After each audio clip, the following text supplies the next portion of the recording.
एक तरफ गाजा में हमास और इजराइल के बीच तीखी जंग जारी है तो वहीं दूसरी तरफ मध्यस्थों के जरिए बातचीत का दौर भी लगातार चल रहा है। युद्ध के मैदान की ही तरह बातचीत के टेबल पर भी दोनों पक्ष एक दूसरे पर हमलावर हैं। दोनों ही पक्ष एक दूसरे पर आरोप लगा रहे हैं। कोई भी पक्ष पीछे हटने को तैयार नहीं है। दरअसल हमास ने पिछले हफ्ते दोहा में पेश किए गए गाजा के लिए नए सीज फायर प्रस्ताव का विरोध जताया है। साथ ही समूह ने इसे मानने से भी साफ इनकार किया है। हमास का कहना है कि ये सीज फायर नेतन्याहू की शर्तों को पूरा करता है।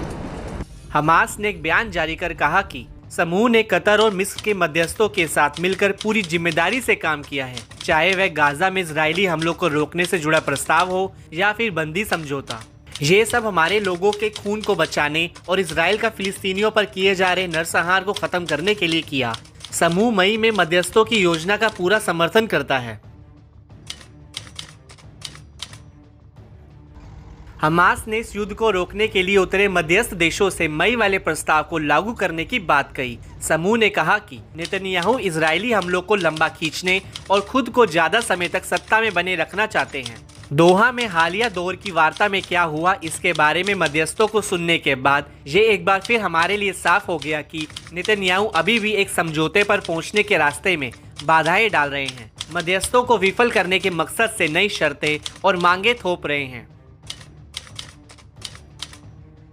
यहाँ ये अहम है कि हमास ने बाइडेन के प्रस्ताव को लेकर अपनी प्रतिबद्धता जाहिर की है। मध्यस्थों से अपनी जिम्मेदारियों को पूरा करने और समझौते को लागू करने के लिए इजराइल को बाध्य करने का आह्वान किया। इस दौरान हमास ने इजराइल पर कई तरह के आरोप भी लगाए। गाजा के हमास समूह ने आगे कहा कि कैसे नया प्रस्ताव नेतन्याहू की शर्तों से मेल खाता है, खास तौर से स्थायी युद्ध विराम से इनकार, गाजा से पूर्ण वापसी, नेटजारिम एक्सिस, राफा क्रॉसिंग पर कब्जा जारी रखने की उनकी मंशा है। नेतन्याहू ने कैदियों की अदला बदली के लिए नई शर्त तय की है। अन्य प्रतिबद्धताओं से पीछे हट गए, जिससे अदला बदली सौदा पूरा नहीं हो सका। प्रतिरोध ने नेतन्याहू को मध्यस्थों के प्रयासों की विफलता, एक समझौते पर पहुंचने में बाधा और अपने बंदियों के जीवन के लिए पूरी जिम्मेदारी के लिए पूरी तरह जिम्मेदार ठहराया। गौरतलब है कि पिछले हफ्ते दोहा में शांति समझौते के लिए आयोजित वार्ता के दौरान अमेरिका ने उम्मीद जताई थी कि सीज फायर समझौता हो सकता है। हालांकि हमास ने सीज फायर समझौते की कोशिशों को दिखावा बताया था। हमास गाजा से इजरायली सेना की पूरी तरह से वापसी की मांग कर रहा है। ऐसे में अमेरिकी विदेश मंत्री एंटनी ब्लिंकन युद्ध की शुरुआत के बाद से 9वीं बार इजराइल दौरे पर हैं, जहां वह सरकार पर समझौते के लिए दबाव बनाने की कोशिश कर सकते हैं।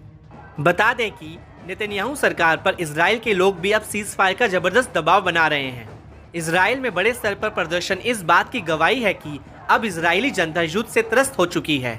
साथ ही 100 से ज्यादा इजरायली बंदी अभी भी हमास के चंगुल में फंसे हैं, जिन्हें वापस लाने के लिए सीज फायर ही बड़ा, कारगर और एकमात्र उपाय बचता दिखता है।